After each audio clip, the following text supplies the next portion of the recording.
Hi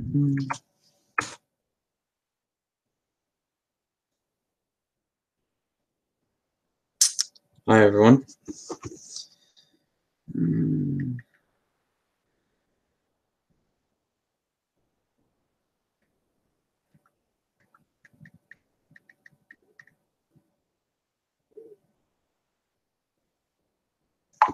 Yeah, it's all right. Since my when was my last live stream? Wednesday.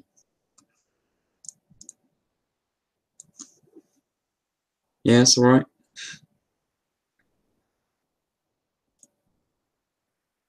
I didn't realize last time that I put on monetization. I don't know whether that was cutting people out of the live stream or not, but I've turned it off this time. Didn't realize it was on.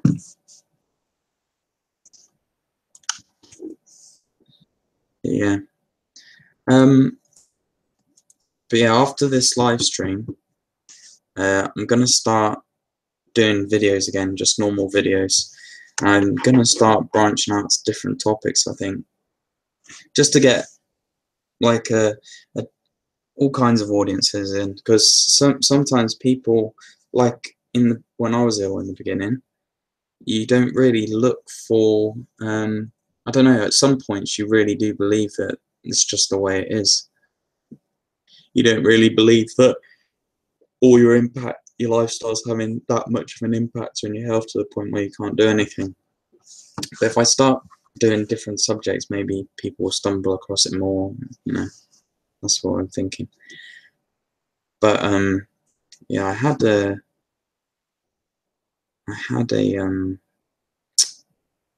list of videos that I'm going to go through.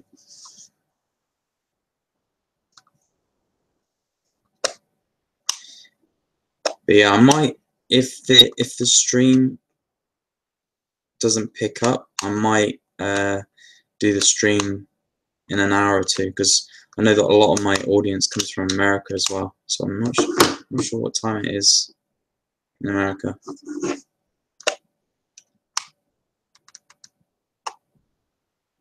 Thank you a lot for your videos and sharing your experience with CFS. I mean, your story has been very inspiring. Currently in hospital, docs have no clue of what I have. It's usually the case.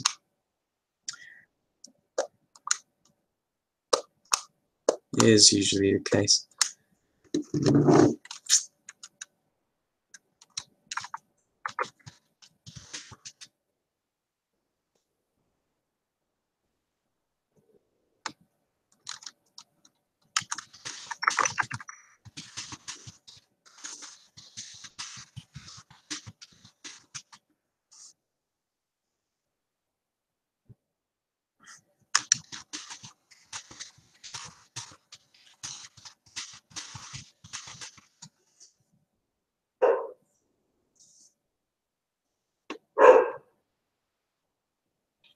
I'm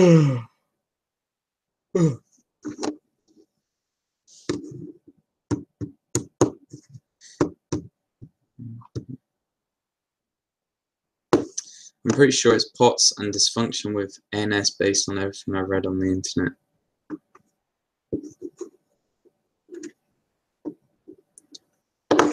How long have you been watching my videos, Gally, Jean?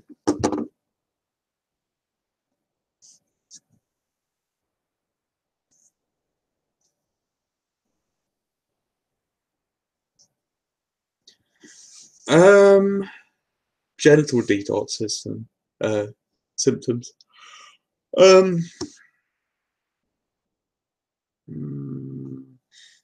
when my nervous system calmed down and I started to heal in that way, I mean, some days were better than others, but I didn't feel like I had any detox symptoms. You know, sometimes I'd wake up really tired, but it was a different kind of tiredness. It was just feel tired, like you want to rest, but when your nervous system's on edge, it's a horrible feeling.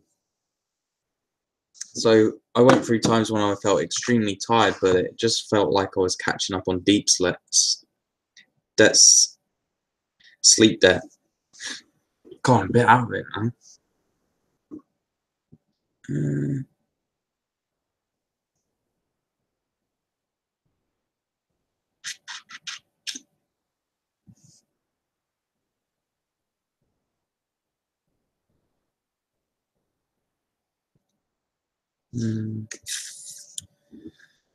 But no, I don't think I had any gentle detox. I mean, it depends what you mean by gentle detox symptoms. My God, I'm dyslexic. James, how big of a factor was your posture in healing journey? Okay, what I have written down is that something that I want to share on my channel is breathing techniques and how important it is to fix your breathing. Also posture. Posture is a huge one. I have muscular imbalance in my back and neck, and I think it's a big part of my fatigue. For sure, you definitely want to have that looked at. Posture can have a huge impact on the way you feel.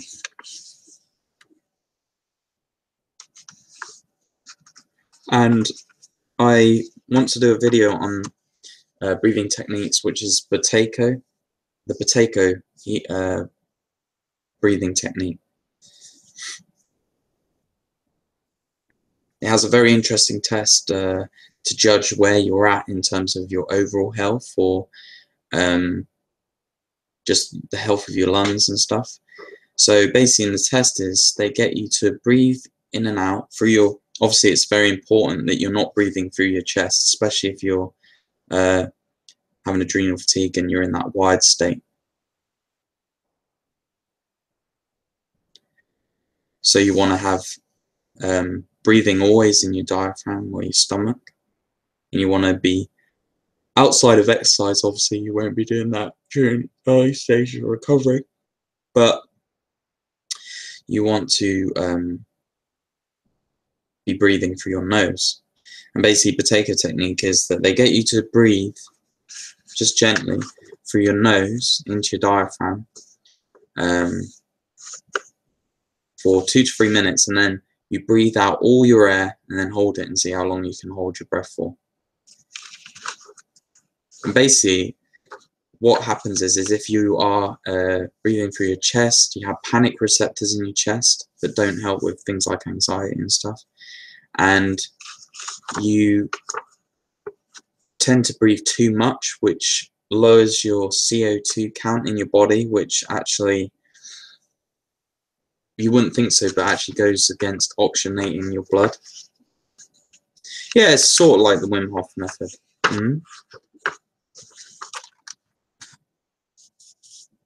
So that's an important thing. Posture is an important thing. Dr. John Berg, he's also a chiropractor, and he does a lot on posture and the effect it has on the body and the nervous system and everything. If you have a bad posture, it can affect your nervous system. So obviously that's another thing. I probably haven't done enough on that topic either. It's very important. You can't really, you could have a great, a great diet, but if your posture and breathing is awful, and you really have to address the whole thing. There's a group dedicated to Wim Hof method for CFS on Facebook. Thanks, James. How long did you spend on meditation or brain retraining during a typical day? I didn't give myself a hard time, like trying to do things regimented. Don't know why I'm yawning so much. Yeah, I didn't do it very regimented, as in I have to train my brain to think positively every hour of the day. Just meditation, it was just like it was very, very sporadic. Sometimes I really didn't feel like meditating, so I didn't. But brain retraining, I guess you're talking about like the lightning process and stuff. What I tell people is if you have a negative thoughts, just like don't try and push them away all the time, because the point is that what you're going through, it would make anyone depressed. not having your health is something to be depressed about. You have to accept the situation you're in, but it's important not to dwell on it. So I never dwelled on anything. I think that's the important thing to take away from that. And Gally, sorry I didn't reply to you earlier, wanted to know how you overcome the ANS part. What does ANS stand for? ANS. Autoimmune. I guess that's to do with being wired. Honestly, when it comes to fixing your poor response, it can be anything. Like currently I'm talking to a guy where his B12 levels are very low and he's in that phase, you know. So obviously if you have a deficiency in something, you really need to focus on that. So he has a B12 deficiency.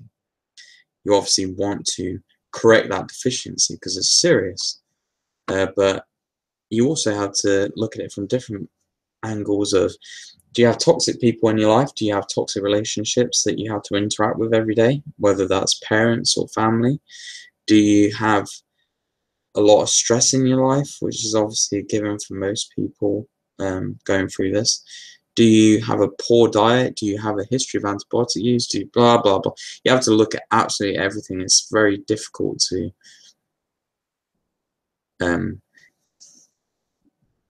you know, it takes a lot of time to suss out everything that needs to happen. I'm having some energy today. I've been in a crash. I also had insomnia last night. Is this the wired feeling? Will I crash later because of this? Possibly. You know, sometimes you can be running on fumes and it may feel like you have energy, but you pay for it later. The important thing is, when you feel that wired feeling of feeling like it's like almost fake energy, it's important not to use it. From my experience, anyway.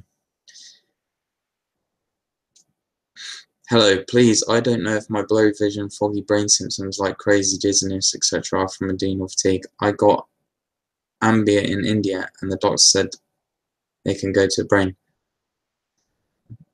Obviously, that is going to cause adrenal fatigue when you have such burdens upon your body. I can't say that I have any experience with things like that.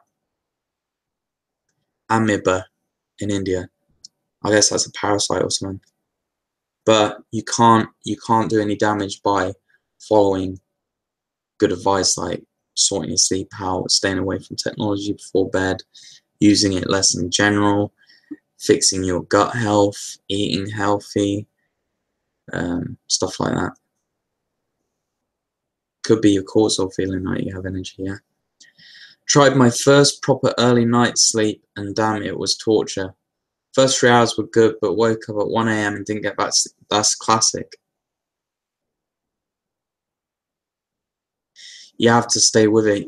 You know, people, the main mistake that I made was going, in that situation, was going, right, well, because I'm reacting this way, I'm just going to go to bed at 1 AM because I sleep better.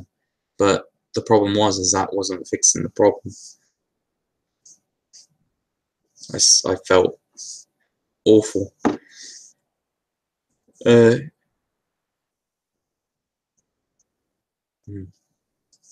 Oh, hello, Pip the Crow.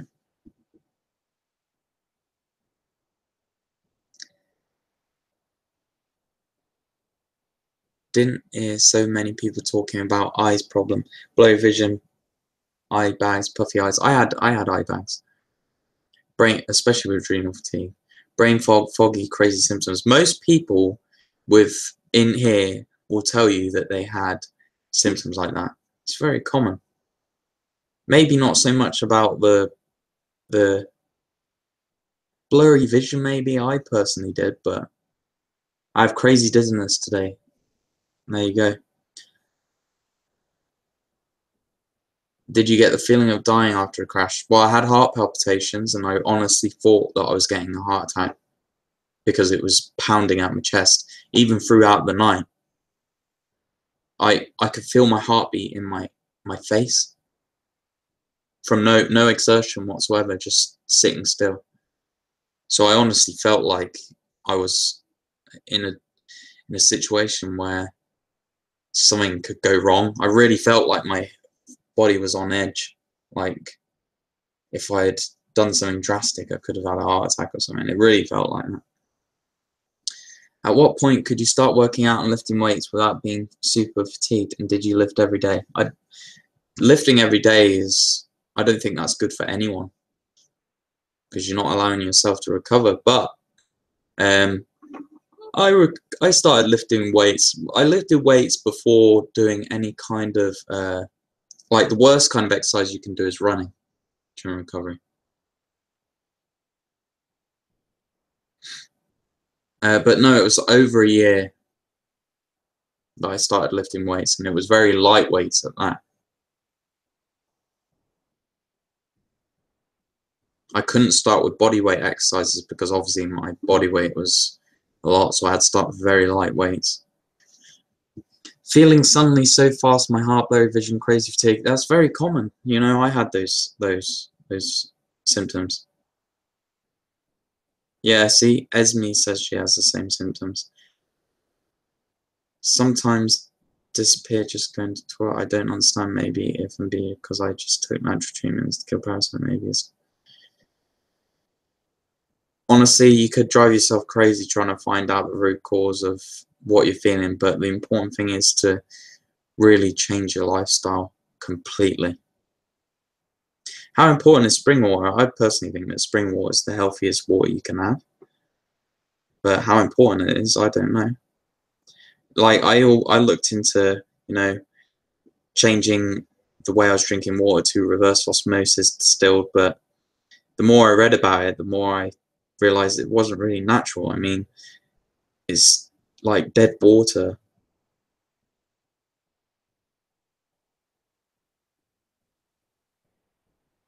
What are your thoughts on DNRS system, retraining the brain? I've never heard of DNRS system. Obviously, I tell people, if you've changed your diet, your lifestyle and everything, and you are looking for other things to add to your routine, why not? You know, it's not going to do you any harm. Did you have Candida, James? I feel like I may have it. See, this is the thing. If you read these symptoms, you will believe you have a lot of things. I used to have rashes. I'd react extremely badly to any kind of sugar, even fruit juices. So, yeah, I think when your body's burdened, a lot of these things go hand in hand. A lot of people make the mistake of going, I have Candida, that's all I have. I just had to go on a specific diet and then my problems will be cured.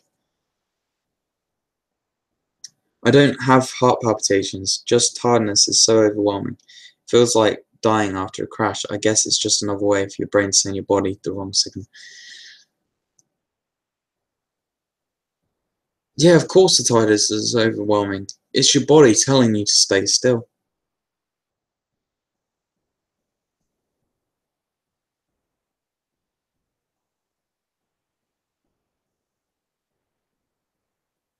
What is your diet at the moment, James?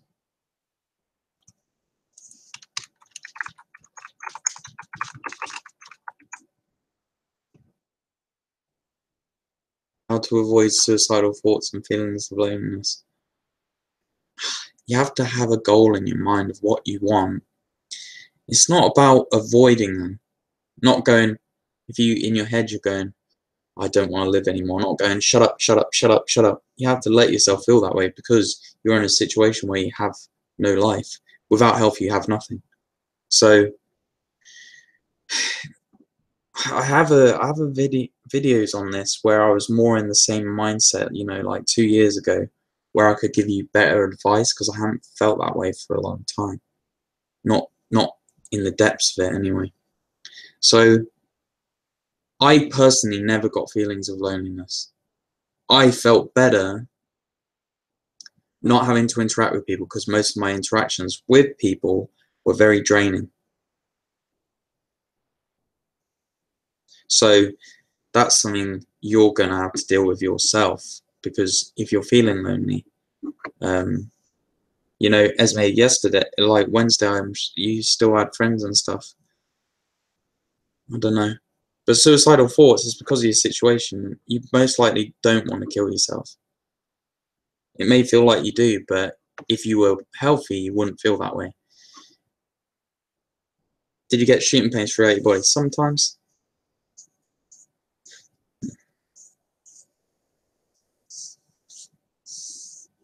So you get shooting pains through your body after a good night's sleep. Low sugar, quite a lot. Vegetables, but I eat beans and potatoes a lot. If I do have a condition, it won't go away if I'm eating beans and potatoes because of the sugar in them. James, basically, when I was dealing with those kind of symptoms, what symptoms do you have that you believe are Candida?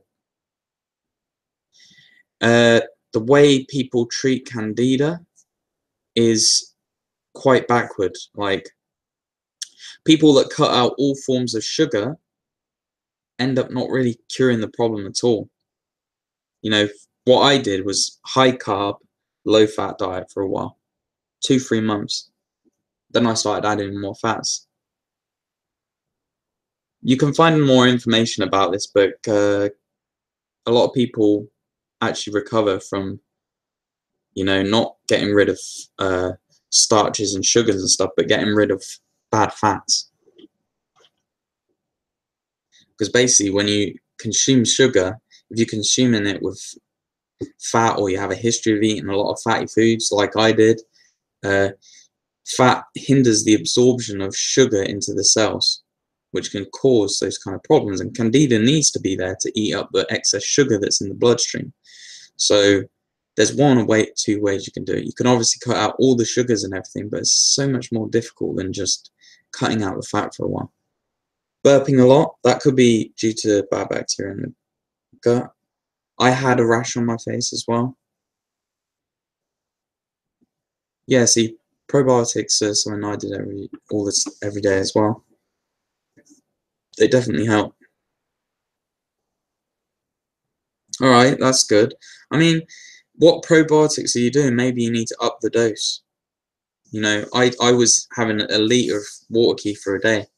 Whether or not that was helping or not, I don't know. But I really do feel like, from my experience and how I felt, it was definitely helping me. Talking about earlier, someone asked me, I've had detox symptoms. When I consumed a large amount of water kefir for the very first time, I had huge detox symptoms. Like, it was a huge die-off. It was too much too soon, probably a bit too much of a burden on the body, but I definitely felt better after a week. I get incredibly drained from being around people. However, I somehow spent the last 5 years doing GCSE, school, friends despite fatigue, but I still have life around me, just can't interact with it. Well, you have to make a decision. I had to make the decision that I felt better not interacting with people. I bought Simpro and I've taken them for 3 months. I'm taking apple cider vinegar. I never took apple cider vinegar, but supposedly it's good. As, for Candida as well. Yes, I get weaker after sleeping earlier. I think it's because the adrenal is wearing off, but it's hell. Yeah, you have to go through. Sometimes it's worse before it gets better.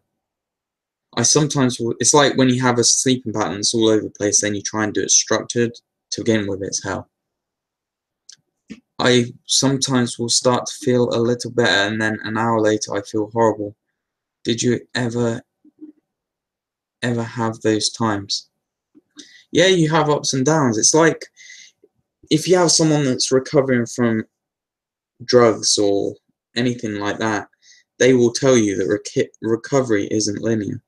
Most recovery from anything isn't linear. Like, I don't think anything is that linear, where you just continually go up, like anything. Hi, honeybee.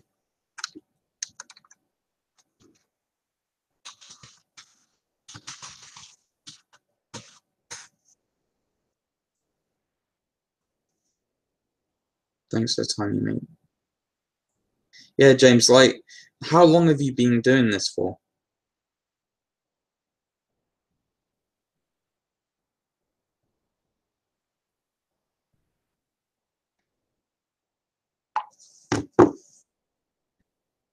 because of course, like within 3 months, I wasn't feeling like I'd fully recovered yet.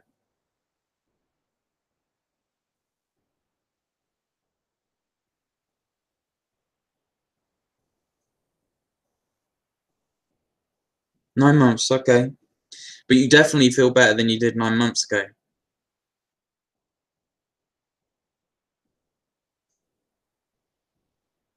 What time would I go to bed? As early as possible. Like sometimes it was as early as 8:30, 8 o'clock. Doesn't mean I fell asleep at that time, but I always promote early nights. And resting, you know. Some people think that resting is useless unless it's asleep, but it's not true. Any tips for headaches? Oh, I used to get really bad head pressure.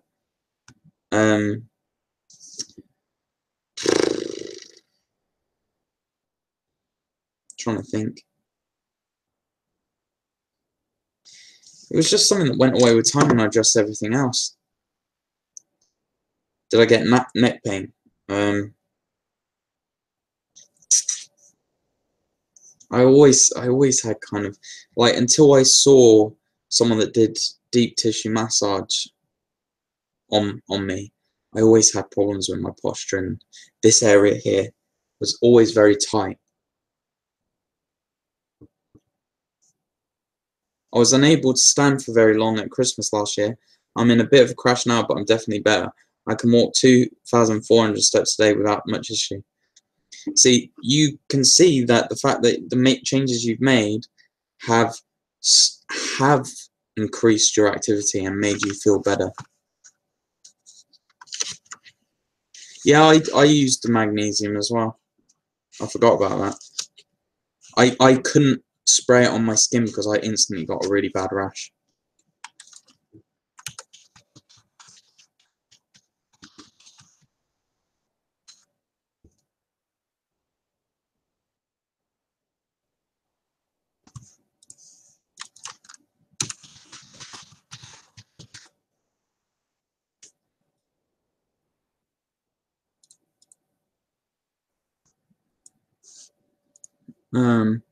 Also, is it normal that sometimes disappear the symptoms suddenly, just like lying down, for example? Also, well, that's usually with POTS. POTS symptoms, you usually feel better when you lay flat, and I did too. I used to feel best laying flat on the floor.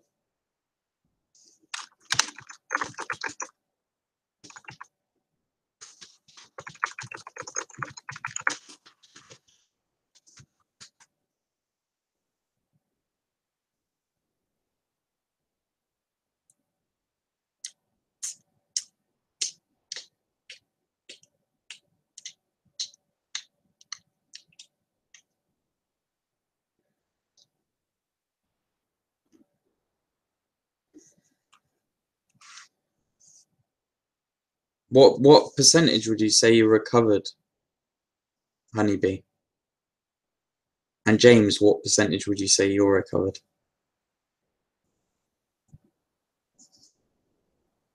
Yeah, it's just slow going and frustrating because I want to do things, but I'm in a sort of limbo stage where I don't have brain fog, so I can think, but I'm not well enough.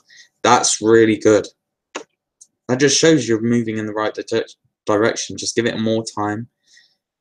Keep doing what you're doing, and maybe add other things in. Like I used to dry brush every morning and night. I used to, I don't know, just add in beneficial things. This time last year I couldn't walk. I'm a million times better. Still got little things to iron out. As you say, it's not straight. 80%. Yeah, that's really good. I've actually had a lot of messages. Well, since yesterday I've had 3 different messages from people saying that in the last year they've pretty much made a full recovery. So it's interesting to see that the people that followed me a year ago are starting to come back now and saying it's worked for me.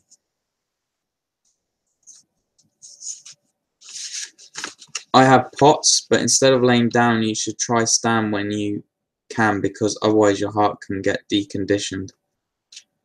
The problem is, though, with that is that your body, when you stood up, your body's telling you to sit down. And if you stand up, you may, you know, I mean, you really have to judge for yourself.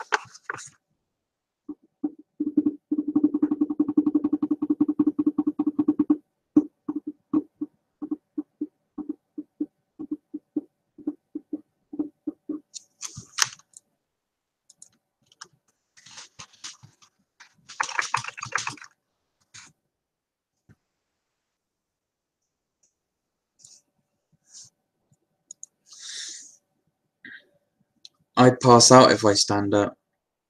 Yeah, like, you have to go with what you say. Yeah, what you feel, sorry.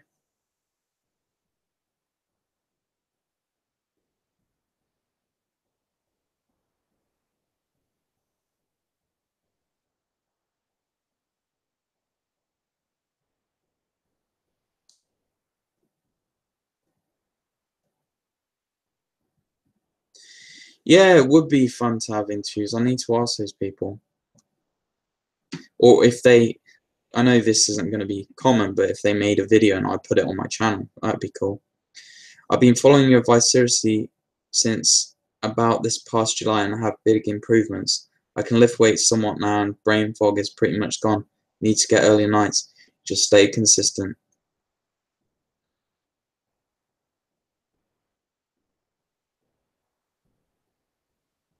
Sleep is the #1 most important thing. Once your sleep's fixed, it's only a matter of time until you start noticing the changes. There are people that recover on a higher fat diet.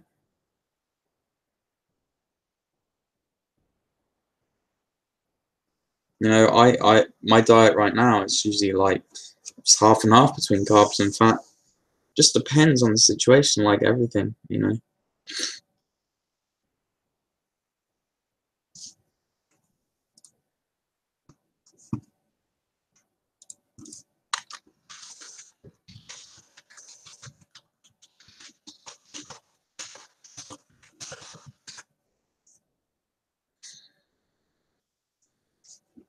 Are you on pills for sleep? Xanax helps me. Okay, well, okay.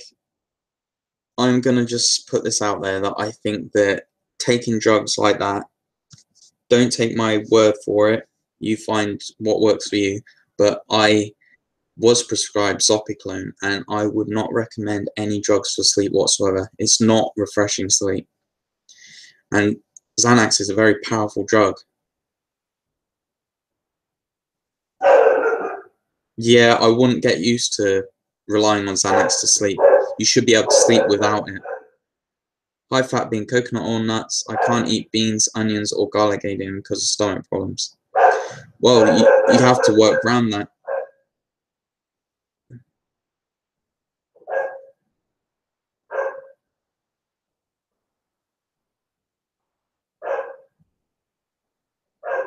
Yeah, staying up till 10 or 11 is too late. You're already getting into the second wave of cortisol at that time. Sean Stevenson, obviously, I'd say him all the time, but he's definitely worth checking out. I have sweet potatoes, rice a lot, but they're very boring. The thing is you have to kind of get used to the fact that a recovery diet is a lot of the time boring, you know, because it's easier for your body to digest.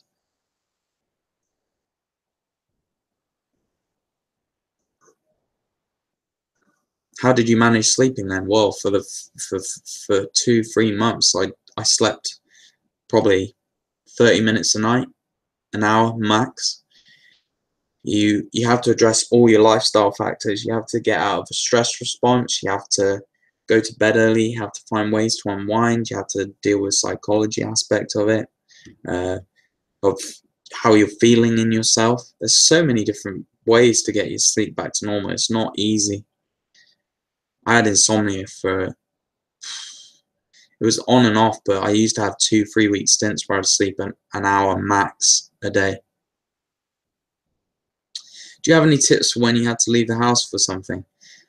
Well, luckily I had my food delivered, so I didn't really have to leave my house at all. I've been on benzo and it's a nightmare. I'm struggling so bad. I've just been talking to a guy that had a history of benzo use, and from the people I've spoke to that have been on benzos, it does sound like an absolute nightmare. It doesn't matter, Esme. It doesn't matter what time you wake up. Go to bed earlier. You will see the change. If you wake up early, it's okay to just rest in bed. Listen to an audiobook when you wake up. That's what I used to do. Don't judge your sleeping pattern around, oh, I don't want to do that because I'll wake up too early. It's important to go to bed early. And if you haven't already, check Sean Stevenson, either his podcast he did with Ritual or his book.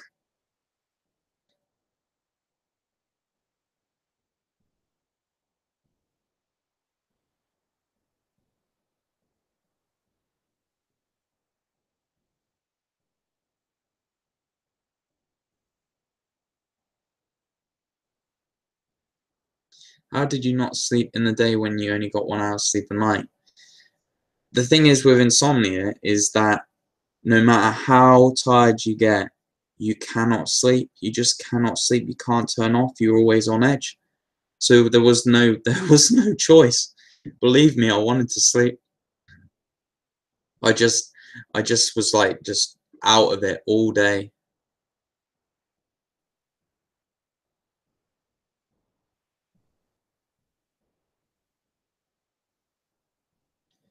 So yeah, I used to eat often, just used to rest, listen to audio. It was a nightmare. I was really at the end of what I could tolerate in my life. I had to just do whatever was happening. I had to get on with it. I joined possible grit update on your life, how long you have come, how far I've come. Well, I mean, I'm a normally functioning person now, I guess. I mean, in 2016, I was doing long distance bike riding and stuff. I haven't done that really this year, a little bit, but I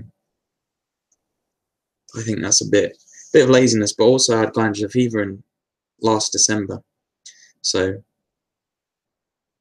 that threw me off a bit, but I recovered from that as well. Yeah, I think 9 just wasn't working for me, so gonna try half 9, maybe work down to 9. The thing is just because you go to bed doesn't mean you have to switch off and go to sleep straight away. Rest. Get away from screens and stuff, or just sit up in a chair and read a book or whatever. Just unwind, that's the most important thing. Sand in your eyes. I can't remember what that's a symptom of. Have you had like a test to see if you have diabetes? I know insomnia is actual torture. I get it so much, but I find myself napping in the afternoon. You have to kind of push through that.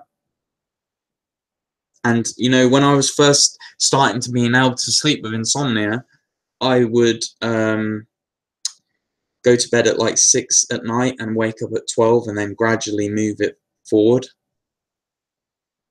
Do you know what I mean? So if I really felt like I couldn't stay awake anymore and I felt like I could sleep, I would try and like unwind and go to sleep, even if it was 3 in the afternoon, and then just slowly move it forward. It was awful, but I slowly did it.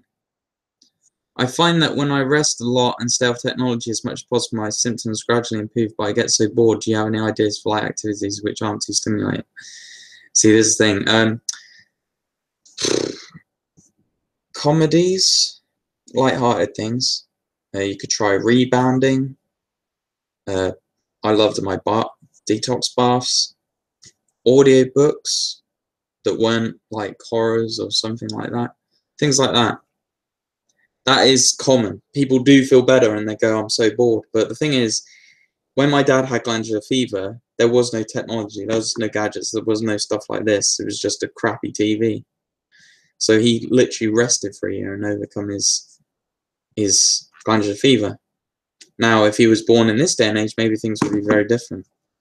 But imagine any other point in history without technology, what would they have done? They wouldn't have complained, they would have just done it because there was no choice. What am I planning to do with my life? I keep going back and forth. I was planning to go into the services, but now I don't want to do that because I think it's just not for me.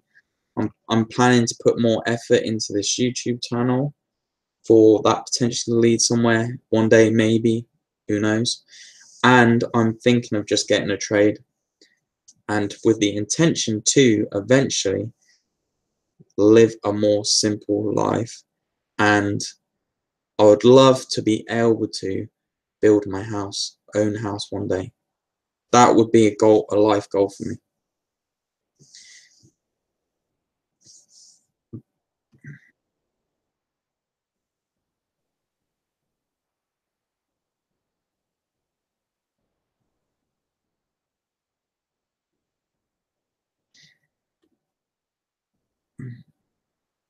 I have a weird thing where I unwind too much before sleep and I just can't sleep, but if I go straight to bed at 9:30 and leave my phone downstairs, my insomnia is better. What do you mean by unwind too much? You have to kind of juggle it. You have to like experiment with yourself. How do I sleep now? Like a baby? Most of the time I sleep like a baby. I go to sleep within, I unwind for a little bit. I turn off technology half an hour before bed. Don't have to be as strict now. I might read a few pages of a book and within a minute or two I'm asleep, and then I don't wake up until the morning. I've had a reoccurrence of sinus problems recently. I don't know why that is. Like, when I first recovered, that year after recovery, I had no sinus problems. But since glandular fever, I've had on and off sinus problems. I don't know why that is. Do you feel like you've recovered fully, or do you feel like you can get fatigued? No, I feel like I'm fully recovered, 100%.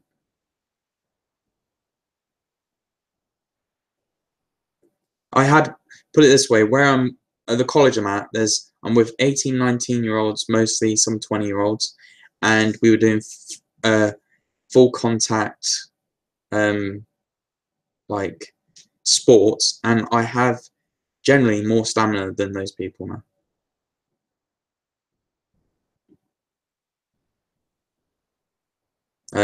The week before I did a bleak test, and I hadn't been running for a while, but I still got an 8 on a bleak test, and that's just from no training whatsoever. So I am most certainly 100% recovered. I overcome glandular fever in December as well, so I honestly thought I was having a full relapse, but I came back from that as well. I really know what it takes, what my body wants to thrive now. Between 12 and 2, waking up at that time is a very common symptom of adrenal fatigue. It's because you could be a cortisol rhythms. One thing you may want to try that I did was eat like a handful of nuts or a banana before bed, because it could be something to do with blood sugar levels dropping too low during the night. Do you wake up feeling really thirsty? There's something to try. I used to have a handful of Brazil nuts before bed, or a scoop of almond butter, or a banana or something like that. How long did it take you to feel like there wasn't any risk of relapse? Probably a year and a half. After a year, I'd say I felt pretty confident. I was still cautious because I'd spent a year building up to this point very cautiously, and I didn't want to throw it away. But looking back now, after a year, I felt like very confident. Sometimes full recovery seems like a dream that will never come true. That when you've been ill for years at a time and no one's can relate to you in your real life and stuff, how can it feel like it can be true when you have no experience of it? Like, when you're ill, you can't even remember what it feels like to be good. It feels like even if you do get some kind of recovery, you won't even know what it feels like. It's like putting a jigsaw in your mind and not going together. I think it's better when I don't sleep in the day. That way I'm tired enough to fall asleep at night.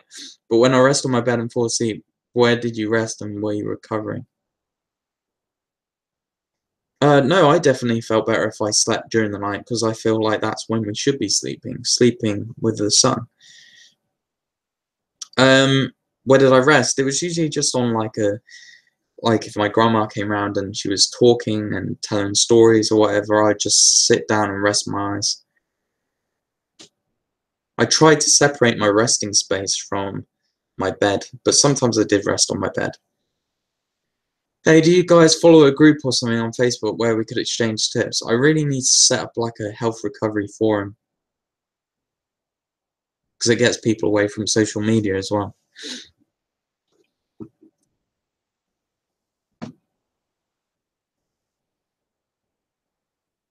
I do have high cortisol at night. I had tests done, normal throughout the day. When it gets a bit higher after 6, falls. But that's what keeps me up. I suppose the only way to fix it is to change. It's the only way. Now, you could talk to a doctor and they'll be like, oh, we'll give you cortisol injections or something like that. But you just need to fix it the natural way.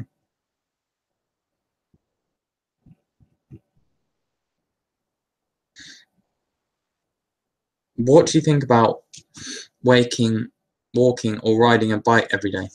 Well, during the last segment of my recovery, I rode a bike for 20 minutes every day, or I gradually build up walking. I think that it's really good, you know, if you're in the space to do that. Now, do it I don't know, 10 minutes, and then judge over the next 2-3 days, because sometimes it can be delayed. So you just have to wait and judge it from there. There is a Facebook group we should set up. I always feel better at night. That's usually problems with adrenal fatigue, because you're riding the cortisol wave. You get a second hit at like 10, 11, 12 at night, and it rides through, and you probably, conscious development, you probably feel ready to sleep at 1, 2, 3 in the morning. What I meant but too much unwinding is if I read and baths and chilled, I get depressed and lonely and can't sleep. But if I watch telly with family and then go straight to bed, I can sleep. I can't personally relate to it, so you do what you believe is best.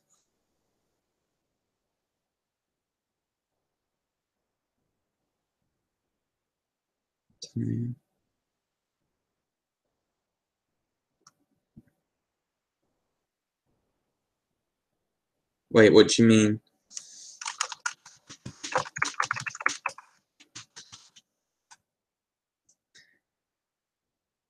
Yeah, most people with adrenal problems feel better at night. It's because their cortisol is all out of whack.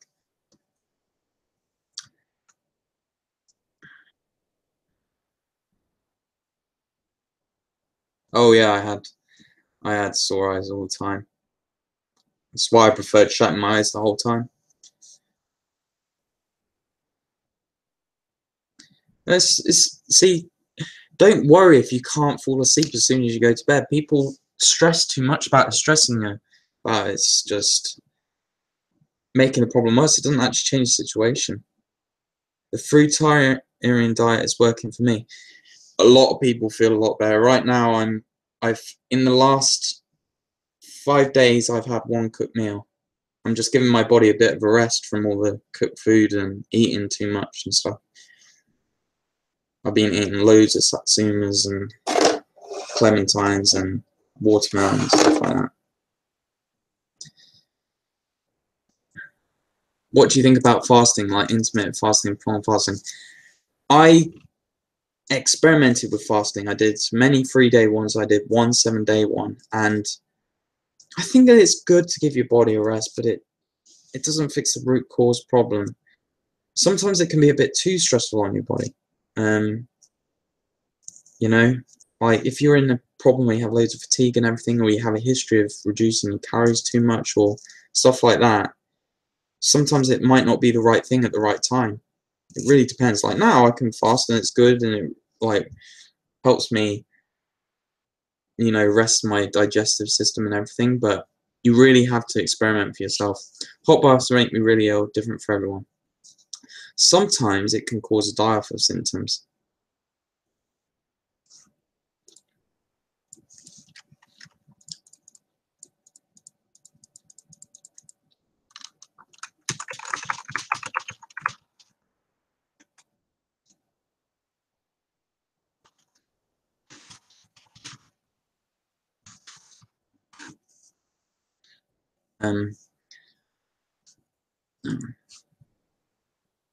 Yeah, okay. I'm starting to realise that at 6 o'clock I get an influx of people. I don't know why that is. I did it stream at 5, but maybe it's time zone or something.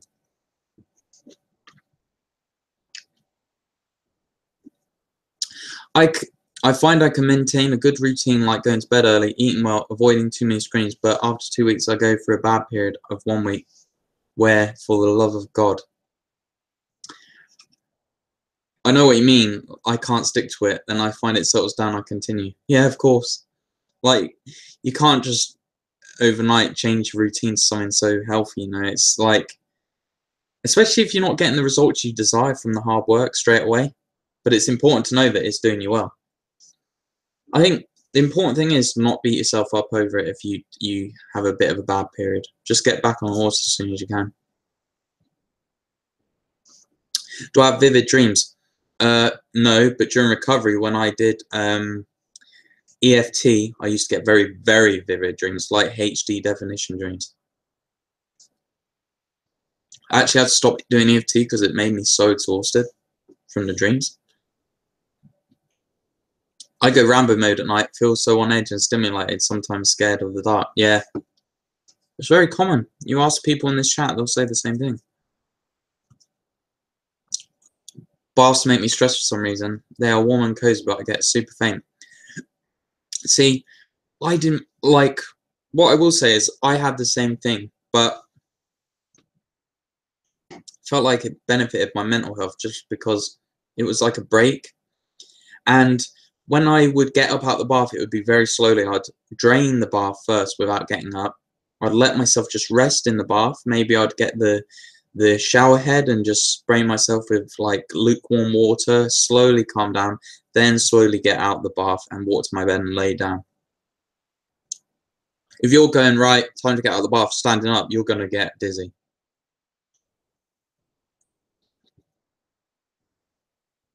What are your thoughts on an air fryer? You basically heat things without any fats. It sounds. I think my grandma had one of them. I see nothing wrong with it. Did your hair regrow? Most of it. Definitely a lot better than it was. I have before and after photos. I was thinking of doing a video on it.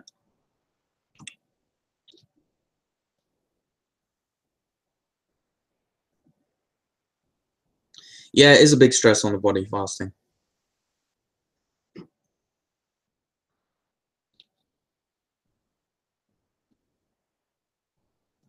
I was advised not to sleep with blackout blinds because my cortisol levels were messed up. Not having blackout blinds or curtains helps as the body cortisol level kicks in naturally from light. One thing I will mention is that during recovery, I took my blinds off my windows and I literally tried to get my body accustomed to the natural cycle of light and night and day. Oh. I'd also like to take care with detox or fasting. It made my CF10. Yeah, exactly. 10 times worse. My body couldn't cope with the toxins being released so quickly. That's why I believe these extreme methods aren't good. Like small changes consistently are good. Your thoughts on raisins, other diet food, too much sugar? I don't remember consuming raisins during recovery, so I can't say. But I did consume dates now and again, but not to the quantity I do now. You'd have to test the waters for yourself. I find that sleeping with the window open gives me a better sleep, even if it's really cold outside. Another thing I will mention, as well as removing the curtains in my bedroom, I kept the windows open, even in the cold, and just compensated for that with clothing and duvet and stuff. just the fresh air and everything. It was beneficial to me. Still is. It's taken 3 months of good eating. My sleep is still not so consistent due to circumstances currently out of my control, but still aim to go to bed at 9:30. Finally, my pain is lessening. Amazing. Yeah. Keep going. You'll see. The more you stick to it, the consistency will pay off.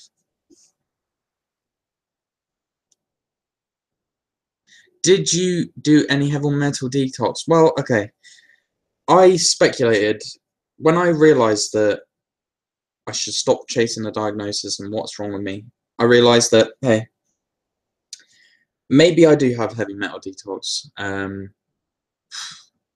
You know, I did do a test, a urine test, and it said that I had high levels of I can't remember what heavy metal it was, but I stopped fretting about it, and I was like, right, I will just do things that will assist that with fixing my body overall, you know, fixing my sleep. And I did like full body clay like masks, so clay over my body, let it dry, then get in the bath, because that draws metals. I used to sometimes consume clay because that attracts metals into the clay, and it like you get rid of it that way. I discovered mold in my room yesterday. I'm feeling worse for about 2 weeks. Do you think that could be connected? Oh, like living mold is definitely a hindrance to your health. Like there's nothing healthy about mold at all.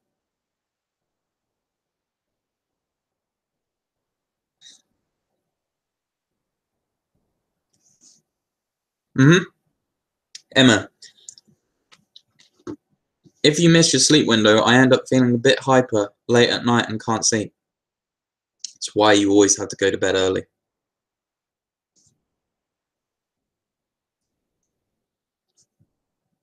Mantras and affirmations are a lifesaver in my recovery.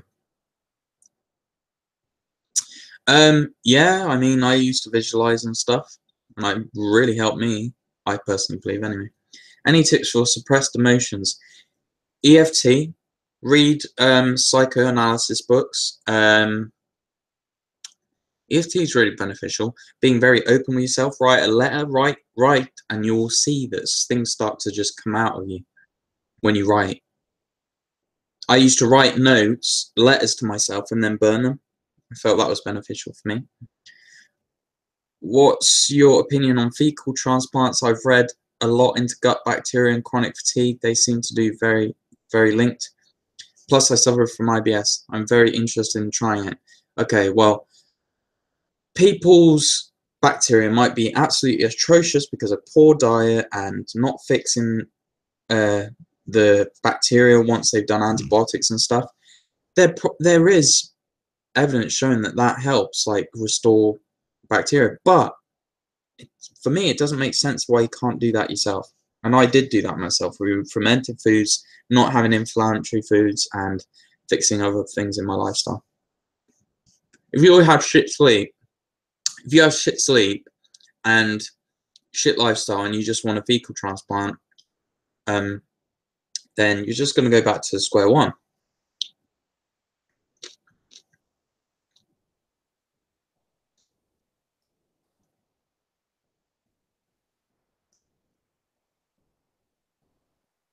Yep, I used to sell air fryers, love them. Fat is okay, use avocado oil to cook with. The thing I will say is that when it comes to oil, when you're in a fragile state, you can easily have unbalanced omega-3 to omega-6s, and all oils have really bad ratios, even avocado oil. The one that I used was coconut oil because it had very little of both.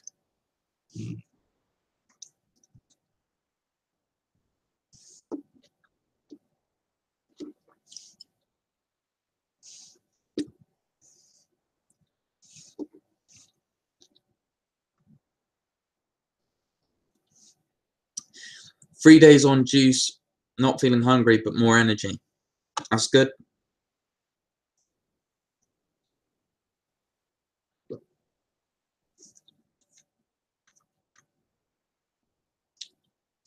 Yeah, I wouldn't eat any dried fruits with preservatives if you can help it. I never took iodine. I had a supplement that I took a few capsules of, but I wasn't sure whether it could do more harm than good.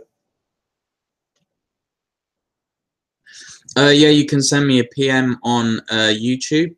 If you go onto my YouTube channel and go on about, there's a message symbol.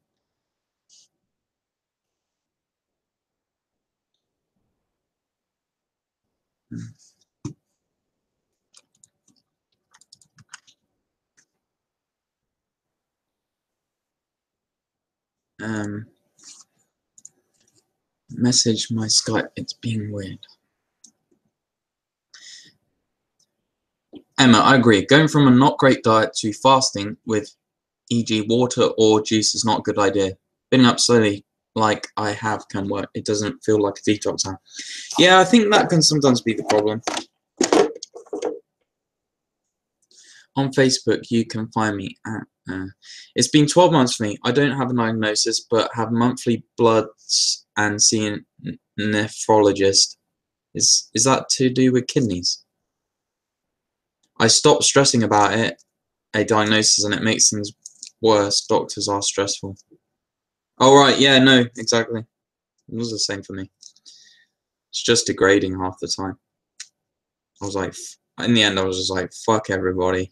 I just got to listen to my body and realize that I'm the only one that's going to get me out of this.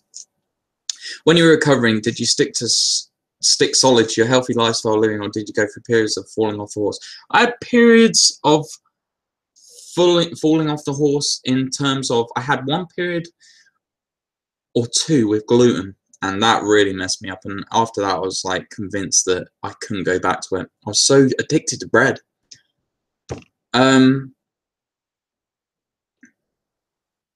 I had little slip-ups with sugar. Never slipped up with dairy, apart from the very beginning, the first 3 weeks. And what was interesting is that I was someone that was very addicted to dairy. I mean, I just used to eat it every day without fail. Every day. I just used to have mozzarella balls for snacks. But after I bit into a block of cheddar when I cracked after 3 weeks, and it tasted nothing like I remembered it. My taste buds were already changing. I think it's important not to beat yourself up over a few slip-ups, but just know that consistency really does pay off. Do you avoid meat and dairy? Yeah. See you later, James. I obviously have periods where I struggle to stay on the horse. I said in my last podcast, well, live stream, that I did have things that helped me stay on the horse, which was Clive's pies, which were really helpful. And some now and again I would have tortilla chips when I was craving something really salty. And Dr. Jacob Teitelbaum recommends increasing salt uptake for people with adrenal issues. So I used to sprinkle pink Himalayan salt in my drinking water as well, and I never used to restrict my salt consumption. It may have benefited me, I'm not sure, but I definitely craved a lot of salt.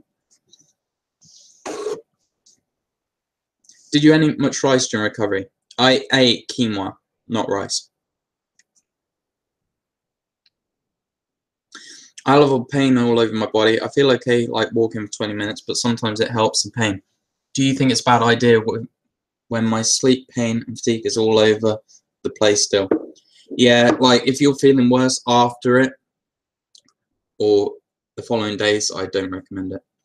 I use steamed veggies to slow detox symptoms. Yeah.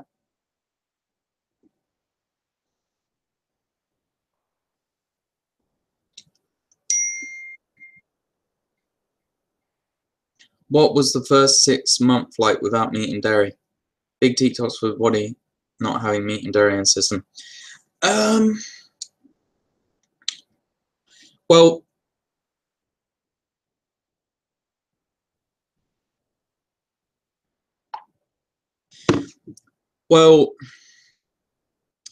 when it came to dairy, I don't remember having any really I can't remember, actually. Like, I was never a meat eater growing up, but I went through a meat eating period when I was really thinking that maybe you need meat to recover. You know, all my life I've been told, you need meat, you need meat. Like, it's not healthy not to have meat, and I was starting to believe people, so I went through a period of eating meat. But when it came to getting rid of them, I was craving them, especially dairy.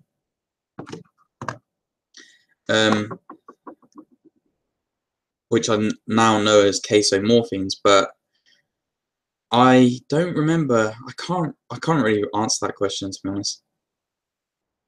I felt shit in the first 6 months, so whether that was that or not, I don't know.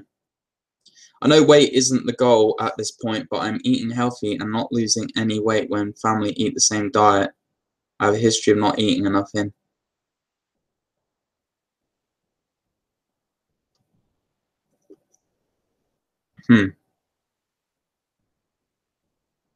Yeah, definitely don't worry about your weight.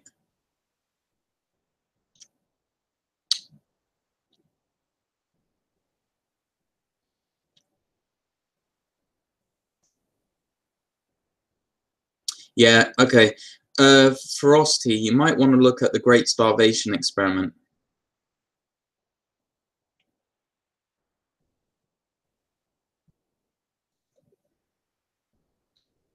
Basically, it looks at an experiment they did with soldiers where they put them on a calorie restricted diet. So like even still, like over 1,000 calories a day, and what the effects were, and you'd be very surprised at what happened to those people. So if you've done that for a long time, you might want to have a look in that.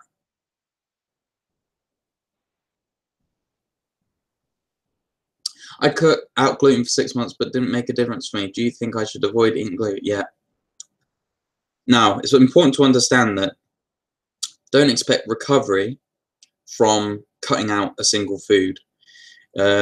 It's just from everyone I ever watched that has recovered from a chronic illness, they all cut out gluten and dairy. Every one of them. Just realize that gluten food, that bread and stuff, it's not a healthful food. So if you're looking for health, it's best to avoid that. You know, if you fully recovered and you want to try it again, go for it. But I don't recommend people do it. Because times I felt like you did, and I put it back in and I felt worse for it. Maybe you could do that.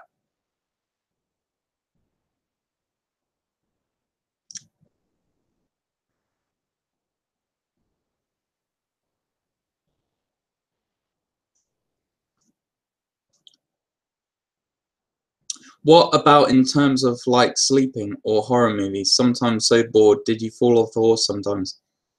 Okay, with sleep, I rarely fell off the horse. Especially in the beginning, I had insomnia. So I couldn't really like. But with horror movies, no, I always felt awful after them.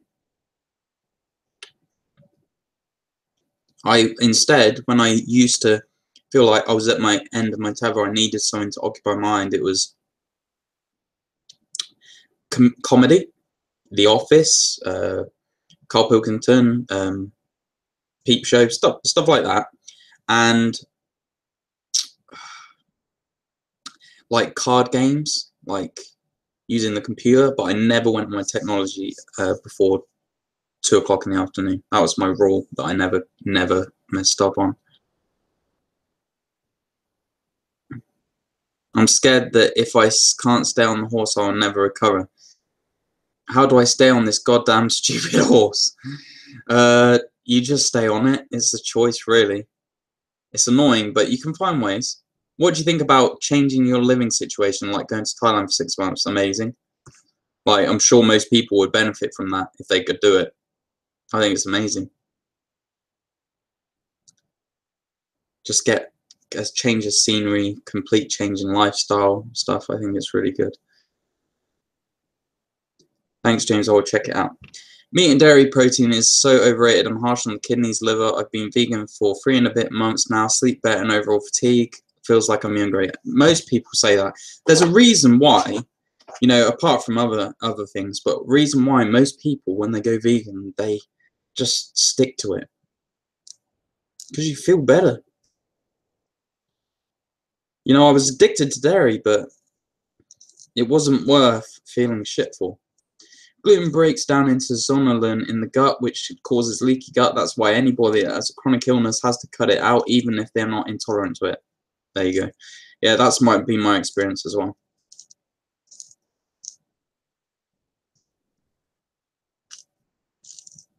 Yeah, that's good. Have a list of things that you can do. And when I was bored during the day, I'd just do something that would benefit me, like, I don't know, doing some improvised yoga or massage or something like that. Dry brushing, just something I know would benefit my body. And just like loving like my body in a way that I'm respecting it, not cursing it and saying you're shit, that I did for so many years.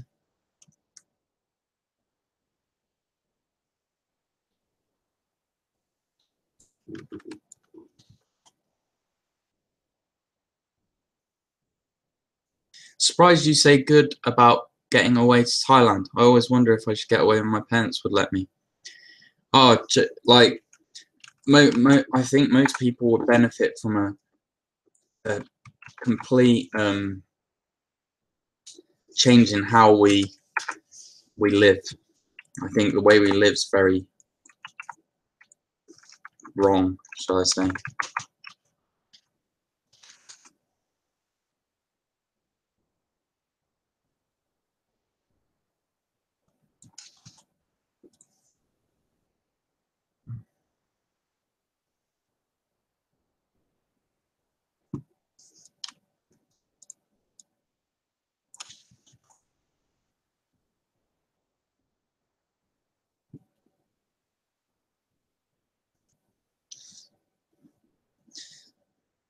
Cheers, James. Adding spinach to my diet feels like it really helped my energy levels through the day. Iron, minerals, etc. Yeah, like, I personally felt worse eating greens when they were raw. I felt awful, really awful. And no matter when I go back to them, it still feels the same. However, when I steamed a bunch of green veg with every meal, I felt better. Whether that was broccoli, spinach, kale, steamed, properly steamed, and then, yeah, with a bit of salt on and stuff. Yeah, it is. The way we're living's not normal. I don't think it's normal. People do shit that they hate every day of their life, and like when you listen to people that are on their deathbed, they go, like, why was I just going with what everyone else was doing? I don't understand.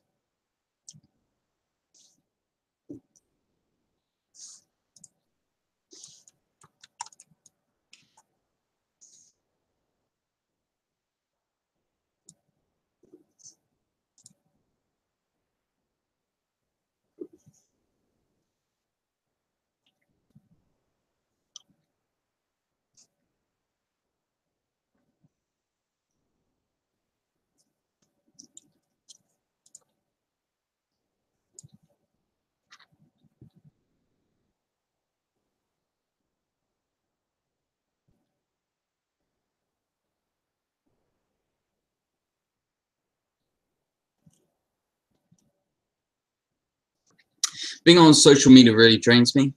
Most people it does, especially Instagram, Facebook. I think I'm going to delete them just so they aren't an option. I didn't own a phone during recovery. I completely agree.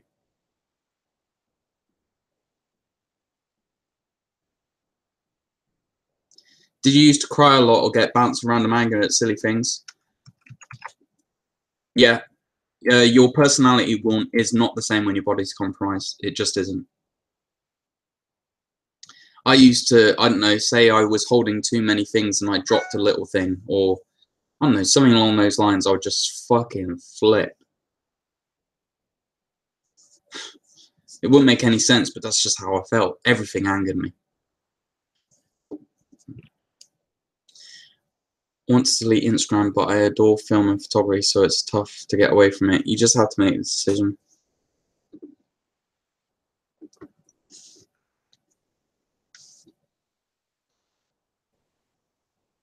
Yeah, Frosty says it feels better for it.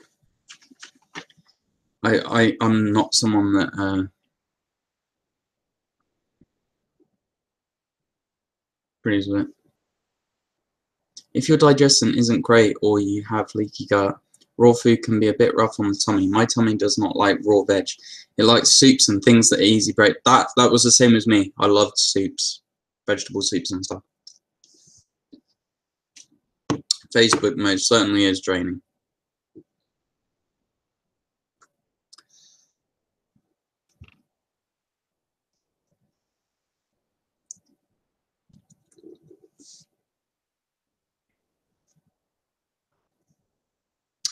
Frosty, I can passionately say, since becoming unwell, I go through bouts of rage and sadness. It's the illness. It's crazy how it can affect your personality.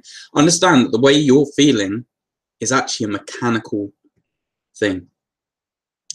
I realized that, for example, when I consumed gluten the times I slipped up, even when I didn't realize I'd ate it, within 3 or 4 hours, I'd start having suicidal thoughts, and I was like, what? This doesn't make sense. I'd go downstairs and check what I'd eaten in the very beginning and go, this has fucking gluten in it. You know, sometimes our personality can be affected by things like diet and stuff like that. It doesn't have to be about emotions all the time. It can be a mechanical thing. When your body's compromised, your personality is not the same. When you go through periods of depression, whilst ill, you just have to realize that right now my body isn't well. I'm not going to feel good. That's just the way it is. I will continue this journey. I will do what I can to make my body healthy and just observe these feelings I have. Don't buy into it so much as if like it's your personality. I did that for a long time. Went to every hey man, thanks so much for your videos. Been struggling with burnout 2 years and I've tried every supplement. Most people have. Went to every doctor, and what you've said about lifestyle has such a huge help. I often rewatch your videos to help stay on track. Thank you, so no problem, man.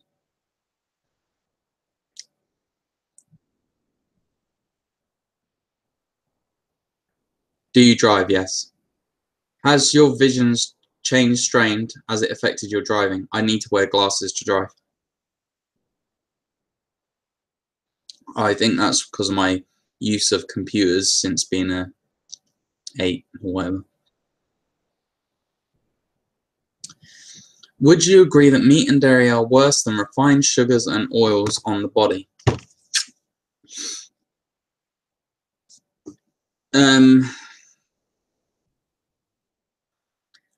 I think that, personally, dairy is for baby cows and no one else. That's my opinion. You know, we don't have pig's milk. We're so conditioned to see cows as milk for us. We don't drink any other animal's milk. So I believe I would rather personally consume oils than dairy.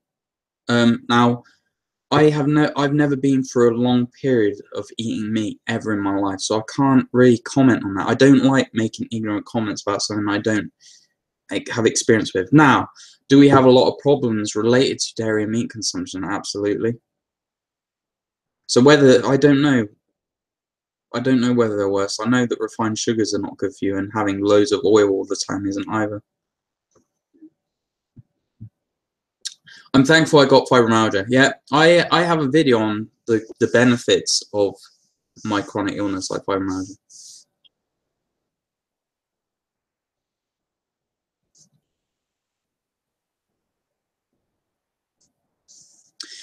Do you think flying to New Zealand would be so exhausting even to get away and get a break? I have family there. Yeah, honestly, I'd go until you recovered, if that was possible. It would be bad, but you have to weigh it up in the long term.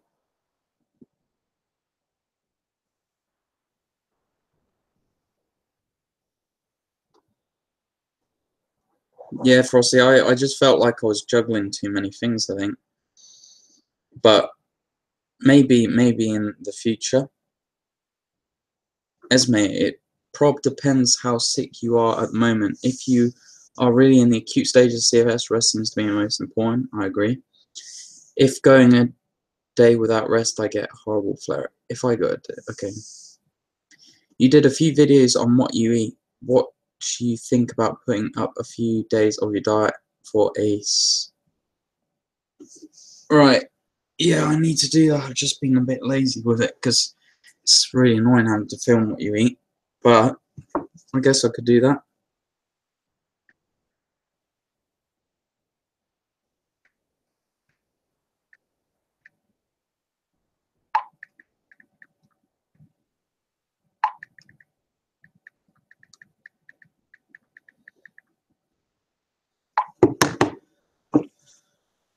At my sickest point, I found it hard digesting meat, consuming meat.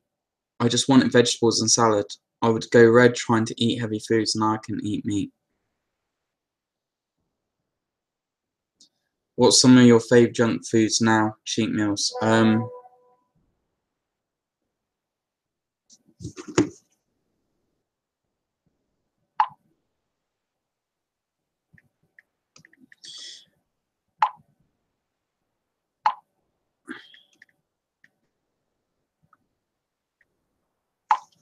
Right, what was that? Same with junk foods. I love like vegan like burgers with loads of cheese on, or like chippy, or I love I don't count this as a cheat meal, but I love like good curries.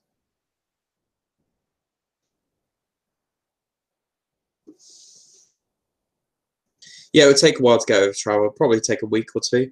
So if you're staying there for like 6 months,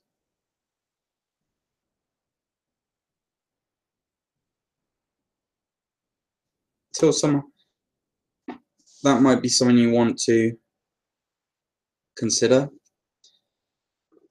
But then you have to factor in other things as well. Obviously, I don't know you, so don't take my advice for it.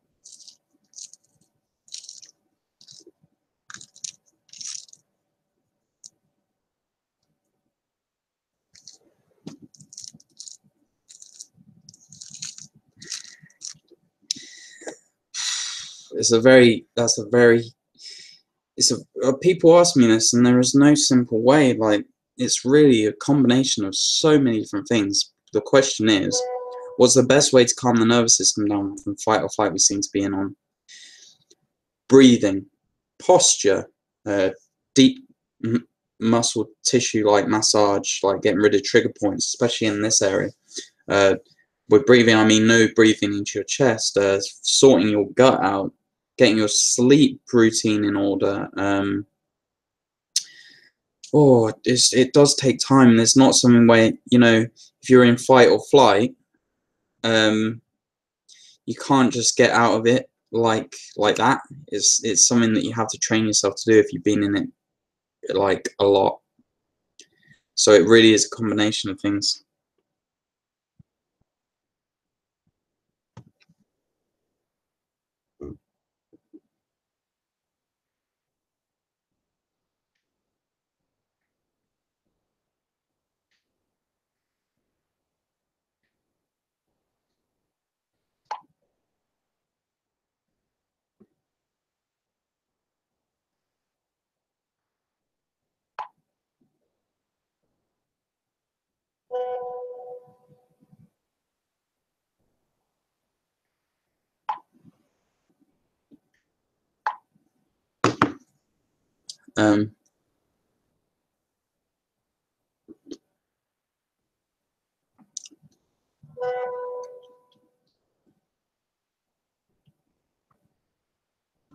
I think fight or flight is the bane of most people's life for chronic illness. It hinders healing.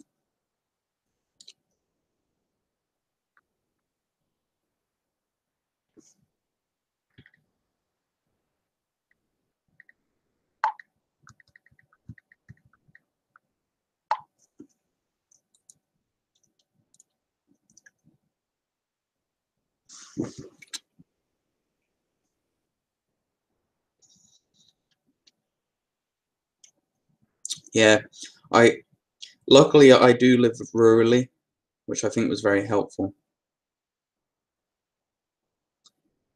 Do I find heat helpful? I personally did.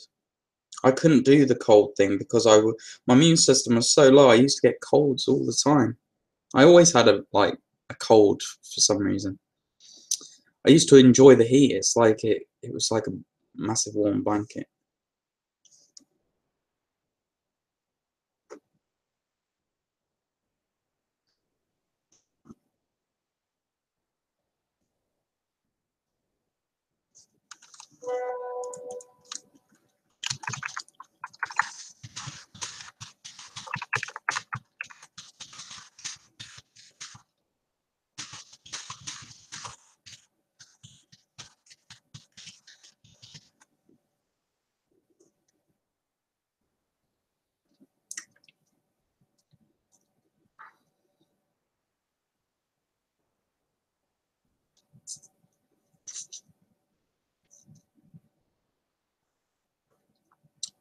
But no, I know what you mean by detaching yourself from reactions. It is important to retrain yourself how you react to things.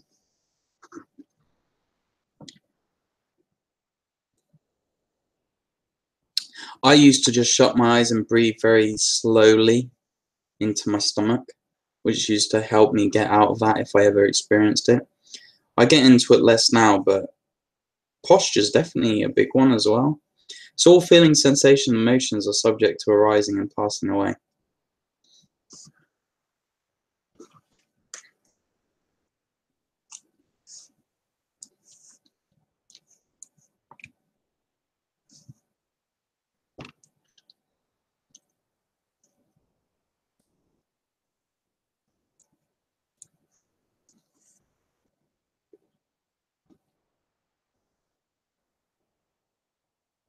Oh, most definitely, it's important to be relaxed.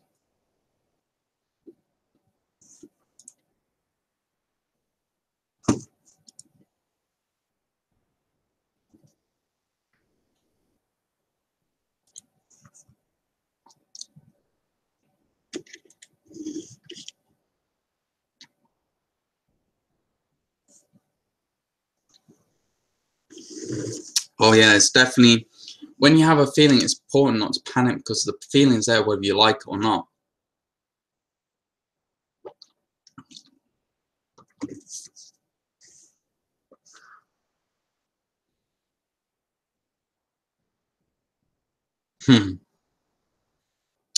What's odd is when I go on holiday to the country, I've been very active and gone on long walks, but usually have no technology or much family contact.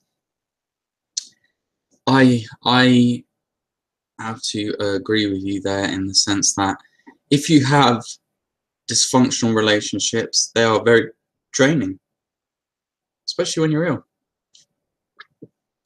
Meditation really helps me with fight or flight, but for some reason I resist it. I distract myself from my body instead of being with it and listening to it. It takes a lot of practice.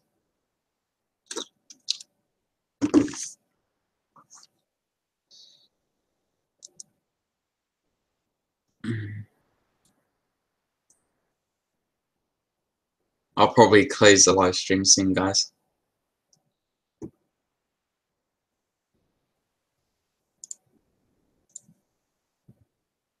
Funny how the majority of health problems stem from what you consume, aka diet, and then promote this poison left, right, and center. They want us dead. Yeah, I think, yeah, like, you know what? When you go through this experience, it makes you grow as a person. If you look at the negative side of it all the time, all it does is take away from the experience that you could be learning from. Understand that the situation you're in it now, regardless of what you do, whether you get mad at it or angry, depressed, you're in it. Those emotions are only wasting your energy further. You're not actually changing anything. It's important to just see it. If you like, it takes a lot of like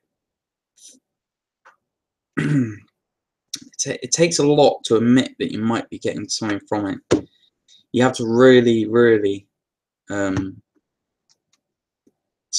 like, just accept the situation. Like, read The Power of Now by Eckhart Tolle. That helped me.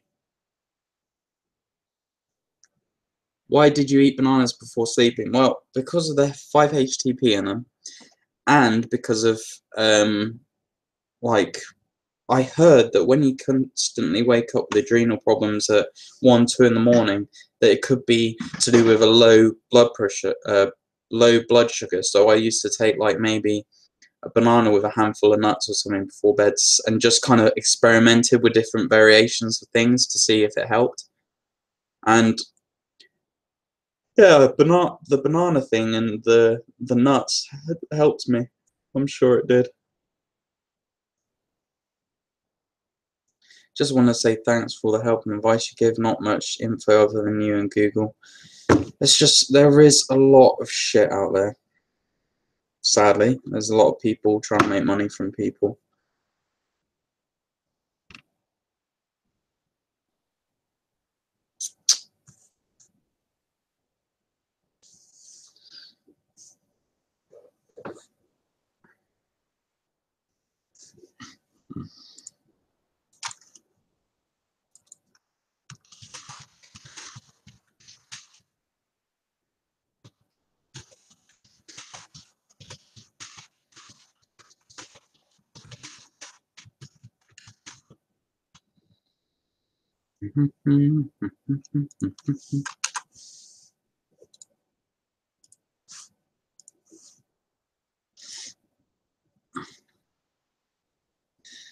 I have a serious boredom issue and addicted to things like Netflix and YouTube to distract myself. Need to work on it because I feel better without technology. Yeah, you do.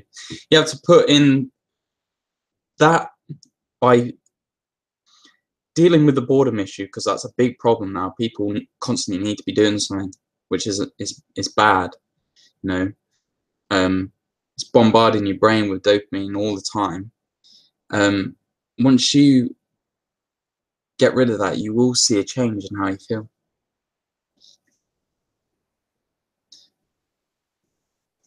You're not fully resting when you're engaging in things like documentaries and YouTube and stuff. You're distracting yourself, but you're not fully resting. Your body's engaged. Hi, I'm wondering how you did your detox baths with clay. Doesn't clay clog pipes? Thanks for all you do. I didn't add too much. I added it to my body and face, and when it dried a bit, I would get in the bath. But I also added vitamin C, a bit of oil so my skin didn't dry out as much. Things like that. I can't remember. There was another thing that magnesium salt sometimes. But with the clay clogging up the pipes, what I used to do is, like, when it was draining, I'd let the tap run on hot for at least a couple of minutes beforehand, and it's been fine. But obviously you want to be careful with it. You can, like I did in the very beginning, because I was worried about that, I got a bit lazy with it, but sieve out the clay. You're right, body drops in potassium, and banana nuts have potassium to regulate sleep. Thanks for your advice. Yeah, that could have been it. Dr. T. Balm said with adrenal patients that increasing the amount of potassium helps. A lot of potassium. Increase potassium, increase salt. I can't remember the other ones. Maybe I'll go to New Zealand and chuck my phone in the bin. Esme, you might be pleasantly surprised with how you feel in 6 months from now. Remember, if what you're doing is not working and you've done it for a year, 2 years, you need to, like, explore other avenues. If you're in a situation where you feel like you can't change it, like you said earlier, maybe you need to do that. Like, you're very likely to be able to potentially do that. A lot of people can't do that. And you're young, so that's really beneficial as well. I feel so much better without technology, but I'm attached to it. It's like getting rid of a drug. It really is, because it's constantly producing dopamine in your brain.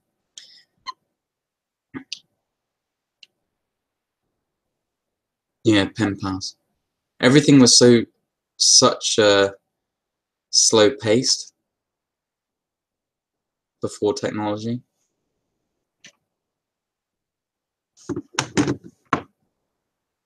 Or if you find it relaxing, you know, just use it less.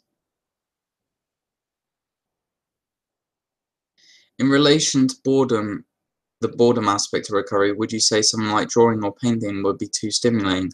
You have to go with how you feel. Do that activity and see how it makes you feel. I think it's therapeutic, probably. I personally I didn't do that, but you know, you have to experiment. What about things like art and sculpting clay? Do you think that would be a good way to pass time? Sure. I find documentaries like Planet Earth really relaxing. After a certain point, I get this buzzing feeling in me, so I have to limit it. But it's much better than movies and TV shows, yeah, for sure. I just used to watch comedies. I haven't really done recovery for a long period of time because I only just finished GCSEs, but I do think getting away from parents and friends might be lonely at first, but redeeming in the long run. You have to think about the long-term goals.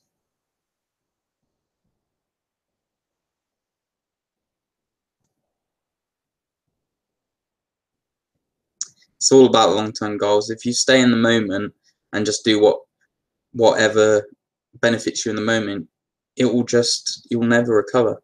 Talk about NoFap. Okay, this last thing I'll talk about. Okay, so obviously what we were saying with technology is that when you're constantly bombarding your brain with technology and dopamine and stuff like that, is you're not fully engaged in resting. It takes a lot of energy out of you, and it's not beneficial. Yeah, exactly. What Alex said. Porn is very stimulating. It it is not helping your mind at all. It's not natural. And basically, when you remove that, and you stop masturbating as much as you possibly can, that energy accumulates in your body. Now, you can say, well, I need to wait for evidence of this fact, you know, but the thing is like I ended up doing was you can't really wait for evidence to start doing something. You have to go and try it for yourself, and your own experience will be far more um, insightful than just listening to somebody else. If you do NoFap, you will see a difference. You will. There isn't a forum with over 100,000 people saying they felt so much better doing NoFap for no reason.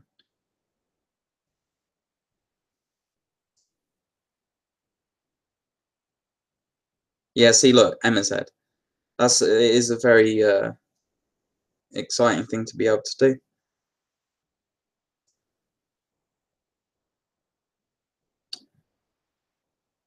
But yeah, is there something to it? Experiment for yourself. It's just like diet. Like you're doing a fruitarian diet, conscious development. I'm guessing that before fibromyalgia, the idea of just eating like fruit and stuff is obscene. How would you say? When you ask someone, if someone asked you and said, "Talk about fruitarian diet," is there something to it? It's all about like, you know, experiment for yourself. Is having sex every day bad for recovery? I personally wasn't in that kind of a situation, so I can't tell you, but I will say that it is probably not helping.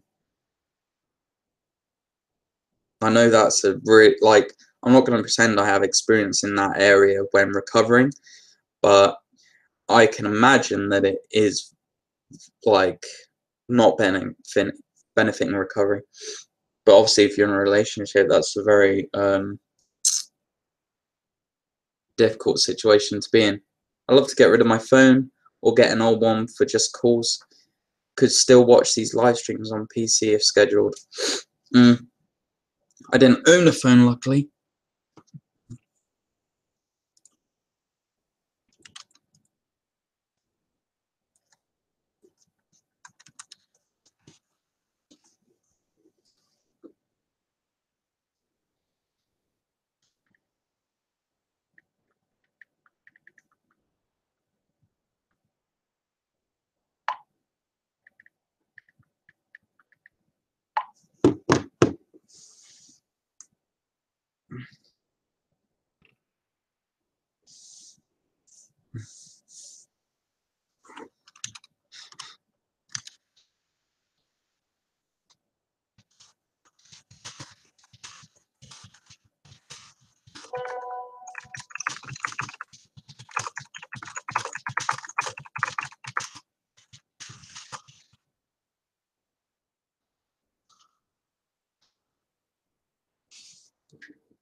Yeah, with chocolate, you could try and find one without as much sugar, but if it's actual binging, it's probably not the best. But if you're changing all other aspects of your diet and your lifestyle and stuff, you know, I would never tell anyone that the reason why they feel chronically fatigued with a chronic illness is because they binge on chocolate. There's no one cause. So if you're doing 99% of things right, I'm sure it will. Yeah. No, there's so many.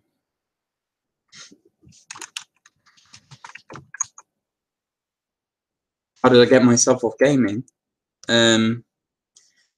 It was not, luckily for me, it was like I couldn't do it. I couldn't function and do it. Like, that's the simple answer. I all those years of growing up, I have literally destroyed my dopamine receptors. I feel like I'm still recovering from bashing my dopamine dopamine with like technology and stuff. I've abused it so badly. No guidance in my life to try and make me see sense, but I feel like I am still recovering my dopamine receptors.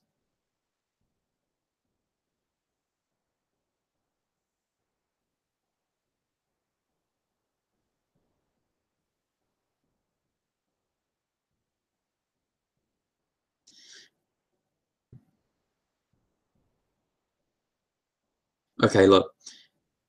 The question is, what about all this talk about muscle wastage? If we are so inactive, is there a long-term concern? My opinion is that I was so weak when I first recovered that, like, even lifting a barbell felt like a lot of effort, and that's because, like, I have been inactive for so long. I think that it's not something you should concern you about. Be concerned about when you have a chronic illness. You know, you'll build it up when you feel like it. Don't try and retain muscle just because you feel like you're going to waste it. You know, go off how you feel. If you feel like you are so tired that you can't keep up with fitness, but you're trying to do it, like, when I say fitness, just even like a long walk or whatever. If you're just keeping up for that reason of muscle wastage, scared, I wouldn't be worried about it. God, my speech is all over the place now. How long has this been going on? An hour and 40 minutes almost. Do you ever feel like all the talk of CFS drags you back down into the mud? Now, this is why I've had breaks now and again. It's because it feels like I do kind of keep the history alive a bit. I'll quickly mention this, is that I've never been someone that takes drugs in my life. But I recently did a psychedelic, and I pondered on that, of the fact that in reality, when I was on the psychedelic, I was in the moment, and I realized, like, why do I carry around the past that's no longer an issue? Like, when you're in the present, the past is gone and the future hasn't happened. The only thing that you really feel is in the moment. It's like the power of now. What he talks about is that in this moment, and I got that from doing psychedelic. And yeah, sometimes I do feel a bit like that.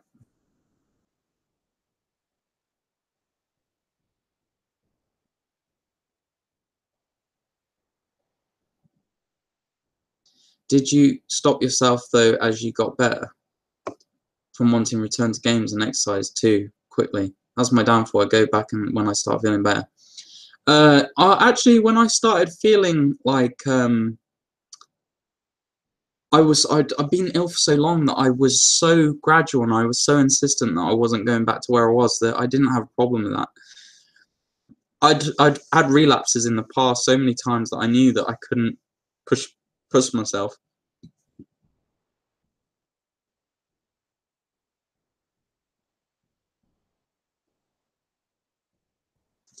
Yeah, you can use, instead of like cane sugars, you could like a really rich maple syrup or something like that.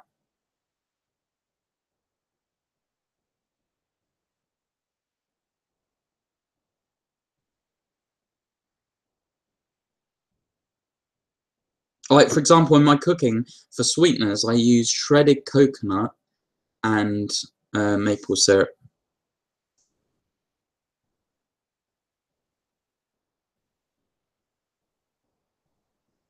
Now I'm healing. I feel like when I give advice to people, it brings me down.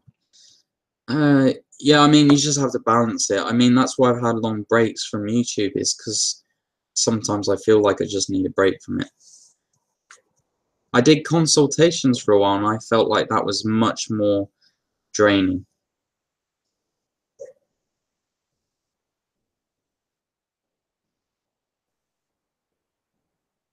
Yeah.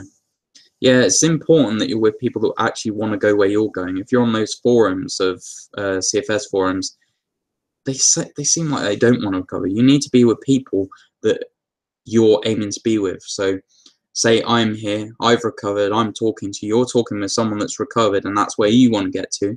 That's positive. If you're with someone that's just like, yeah, we're ill and we can't do anything about it, it's just going to drag you down. If you are healing, sure you feel good sharing advice with people who were once in your shoes. Be happy you've moved on. That's great and inspires others to believe. Yeah, of course. It gives me a lot of um like it really, when I log on and people tell me, like you did, Laura, about how much you've progressed in the last year, that really motivates me to carry on going. I was wondering the other day if these streams may affect you. You've helped us so much. You deserve to move on too. But at the same time, this message needs to be out there. It might be a bit of a, like, I mean, I can't do videos like every other day. I feel like I've run out of things to say. It's why I do the Q&A videos. But it needs to be done. Don't even think about leaving us. I must admit, I feel ill when people ask me too much on my ME symptoms. You are the sum of 3 people you're around. Someone on Twitter told me shrooms could heal my CFS. It's so nice to see someone else advise incredible advice, which makes a lot of sense. Now, I wouldn't say that shrooms would heal your CFS. I would never tell anyone that any one thing would heal their CFS or their illness or whatever. I personally don't believe that. I believe it's a combination of things. But I personally wouldn't advise psychedelics when you're ill either.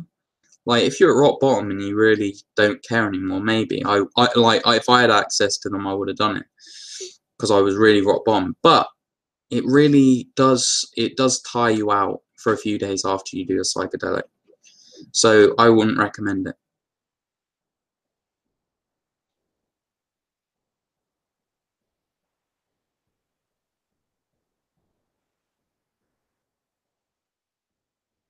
Like, I went to watch Unrest, big mistake, audience was depressing and angry at the world, turning their noses up at ideas like EFT.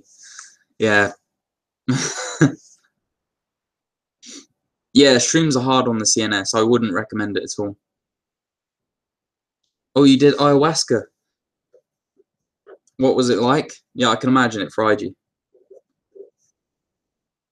Yeah, as for the audience of Unrest, I said this in the last live stream.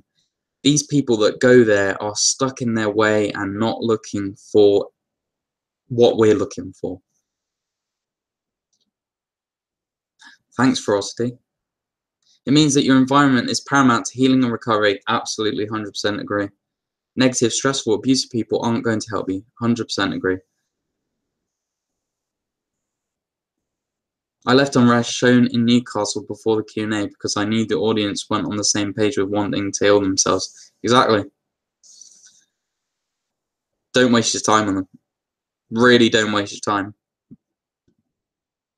What if their family can't avoid? See, if you ever have an option to be able to avoid them, it probably would be for the better, as sad as it is to say. Joe Rogan bangs on a lot about DMT and it seems so interesting, but I know it's not a good idea when chronically ill. Yeah.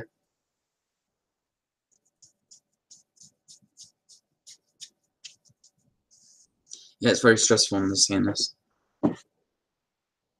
I will close this stream soon. It's been nearly 2 hours.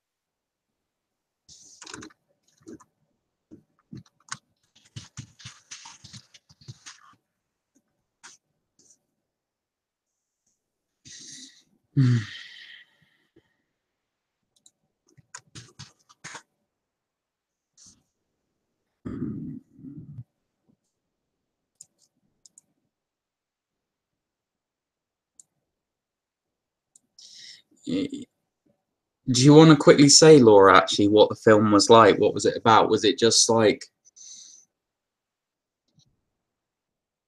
It is heavy emotional work, conscious development. If you aren't ready for 7 hours of being flooded by emotions, not a good idea.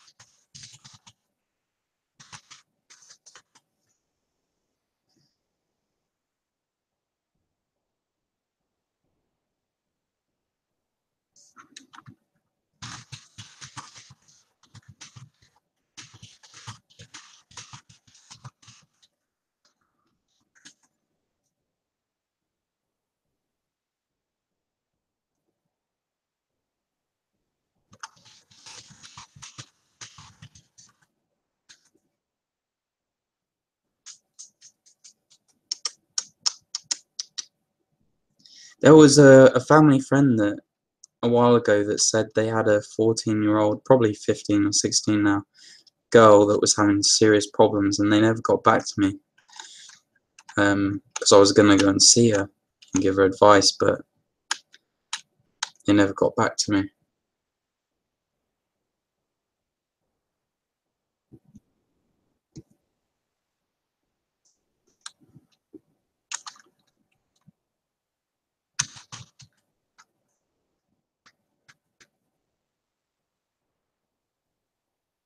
Oh, right.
I'll take one more question if there's one, and then I'll close the stream.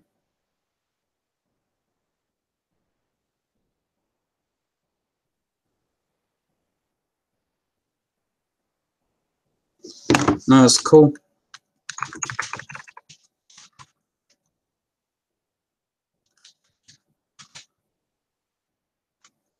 Oh.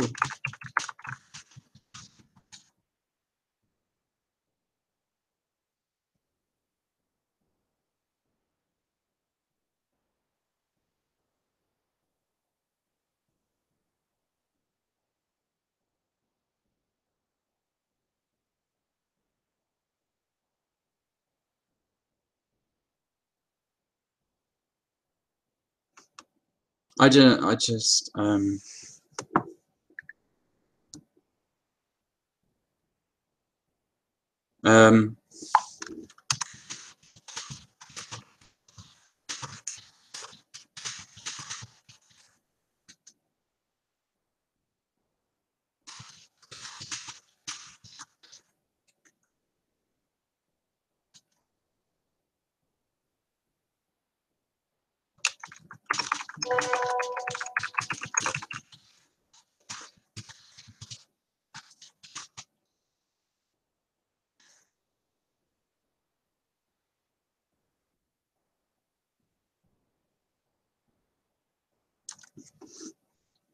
right, guys, I'll see you later.